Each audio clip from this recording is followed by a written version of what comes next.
Hi, I'm Dave Worzel, and you're watching PHTV4 Police Update. And on Police Update today, we are going to meet a relatively new officer at Palos Heights. Officer Madeline Durso is with us here today. Officer Durso, thank you for being here. Thank you for having me. And you started, I think, in November, is that right? Yes, that's correct. All right, well, welcome to Palos Heights. How did you get started, and what was the motivation for you? How did you get started in law enforcement? Let's do that first. And I want to know your background that landed you here. Well, as a little kid, I always watched the shows, the bad guy versus the good guy, and I always thought it was the coolest thing when the bad guy, got caught by the good guy. And then as I grew older and learned more about it, it just always interests me. And it's something that, you never have the same day every day, and you still get to catch the bad guys. Yeah.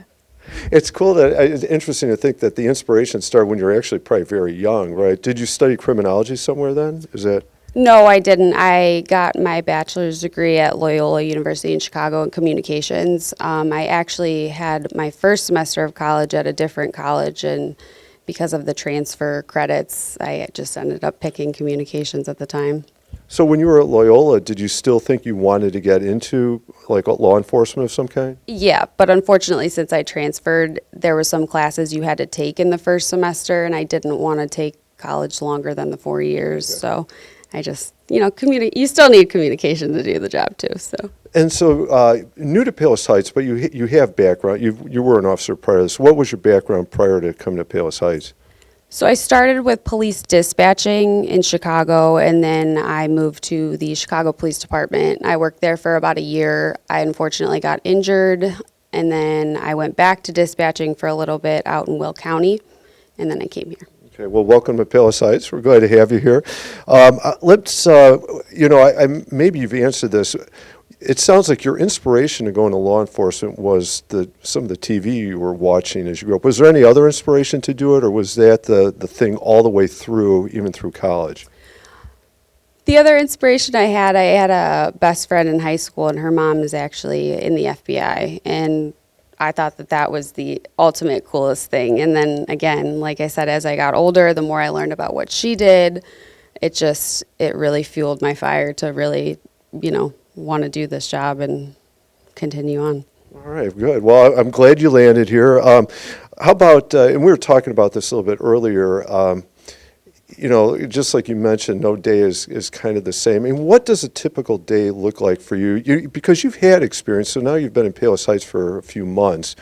Is there a typical day for you, or what does it kind of look like? I know you're on night shifts now. Yeah, I would still say that there's no typical day. You come here and you go to roll call, but of course, if a call comes out, you have to go respond.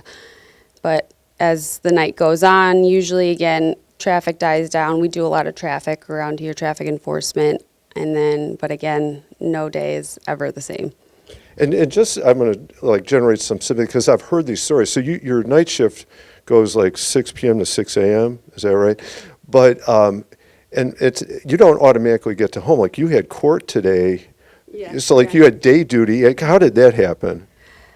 It's because of my court key. So whatever your court key day falls on, unfortunately, if I end at 6 a.m., I go home. I get as much sleep as possible. I wake up, I go to court, and then I come back here. That sounds like a long day. Yeah, and you look like you're still fresh and ready to go. Okay.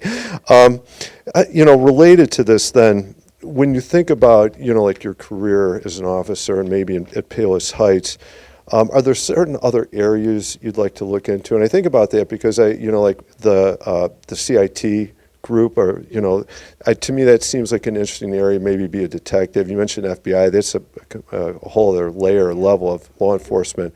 Are there certain things you see that you might like to pursue? You're kind of young in your career, right? Yeah. Well, I believe that everybody nowadays has to, again, broaden their scope about learning about CIT issues, because I feel like the more and more that we face, unfortunately, we face a lot more of those issues.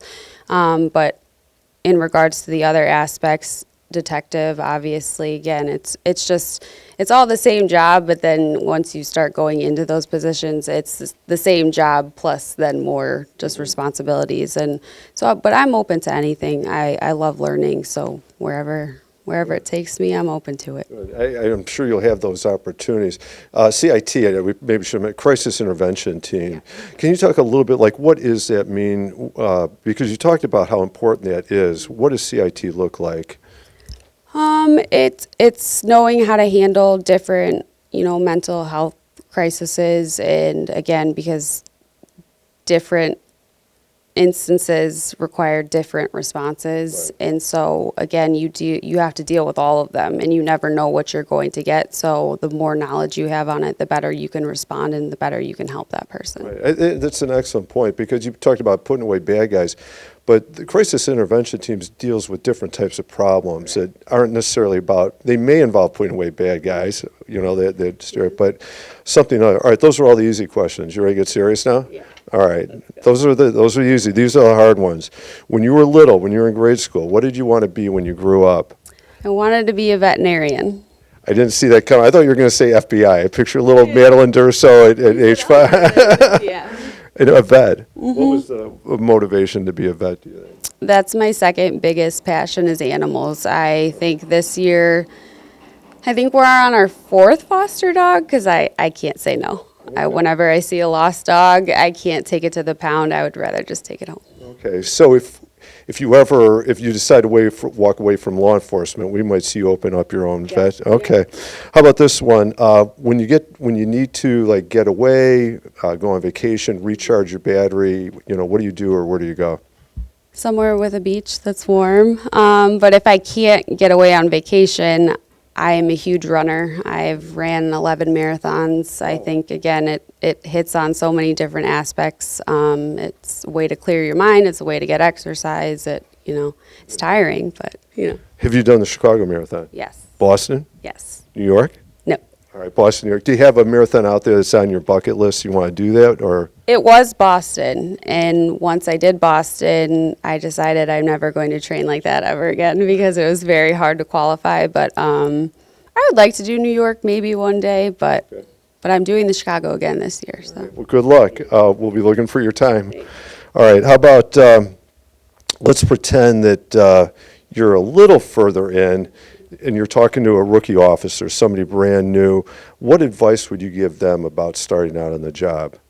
Just be open to learning everything. Again, different people have different working styles, and you just have to find out what you're really interested in, because again, like I said, there's so many different facets you could go into, and some people like traffic, some people, like the CIT stuff. It's all about just finding what you're most passionate about in such a broad career. But just be open to learning. I would think being open to learning is such an important life skill. It'll help you. It'll help you go far. It'll help you be successful, right? Yeah. So. Okay. How about we're going to say I'll backtrack. That was the officer. How about you're invited to speak at a high school, and you're talking to a group of high school students who, maybe they're interested in law enforcement or career. What would you tell a high school student? I would tell them that it's probably the most rewarding career that you could choose, but just to make sure that, you understand that the seriousness of the job, and, that you are going to have to sacrifice personal time, but it's 100% worth it, because you're helping the greater good of serving your community. Yeah. A beautiful message, especially, serving your community and for the greater good. But yes, there is an element of the personal sacrifice. All right, well, we're going to pretend that you've landed in the dream job, that you hadn't heard of Palos Heights, but now that you're here, this is where you want to be forever. You're in the perfect place when you're not on the beach recharging, okay? But if this weren't the perfect dream job, what would the other perfect dream job be for you? The FBI. The FBI? Yeah. Not the vet? Not the vet, no. I don't want to go back to school, so. What kind of FBI work do you see yourself doing someday? If I were to get into the FBI, something with, again, human trafficking is something that, I would be interested in going in. I feel like it's a big problem that not a lot of people realize it's a big problem, and So you want to be doing investigative work out in the field and specifically that area. Well, I hope you decide to stay in Palos, but if you don't, good luck with the FBI. That's awesome. How about, do you have any other, we're going to kind of sign off, do you have any other advice when you think about your experiences as an officer and specifically to Palos Heights? Any other advice or tips you might kind of throw out there for people? Well, right now, a lot of fraud and scams are going on, so biggest advice I always give is if a phone number calls you and you don't know that phone number, do not answer it. If it's important and they need to get you, they will leave you a voicemail and you can always call them back. Yeah. Excellent advice. Don't know the number, don't answer. You don't know. Okay. Officer Durso, thank you very much.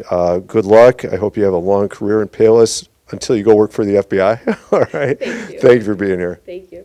I'm Dave Worsley. You've been watching PHTV4 Police Update. We've been talking with Officer Madeline Durso with the Palos Heights Police Department. Thank you for watching and be safe.